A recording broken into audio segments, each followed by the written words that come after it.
important to note here, the air you breathe in Beloit is considered unsafe at the moment, according to research from environmental health experts. 23 News reporter Anthony Ferretti talks with these experts about the poor air quality and its impact on the region.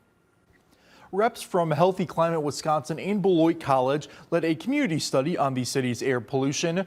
One finding reveals the amount of particulate matter in the air is higher than the World Health Organization and Environmental Protection Agency's safe values.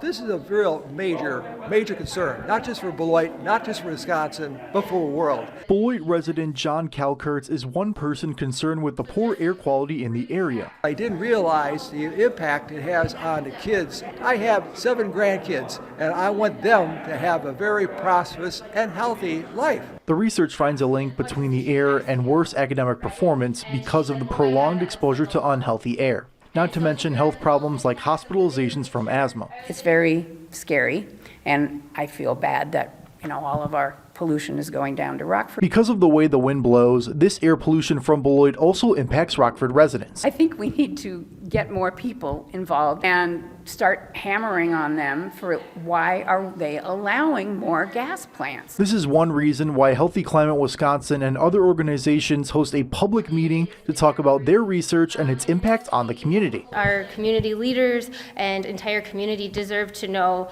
the level of air pollution they're breathing, and we all deserve clean air. Researchers measured this using air quality monitors at different Beloit locations that take readings every 10 minutes. Project leads say we all need to work together for a long-term solution. Everybody should be testing, and if we know what's in the air, then we'll know the answer to some problems in the community.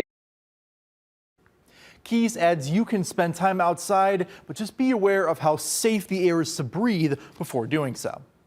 Thank you, Anthony. There's also a Supreme Court case involving the state of Illinois suing Wisconsin that deals with the Good Neighbor part of the Clean Air Act, which protects people from health problems they have from pollution from northern states.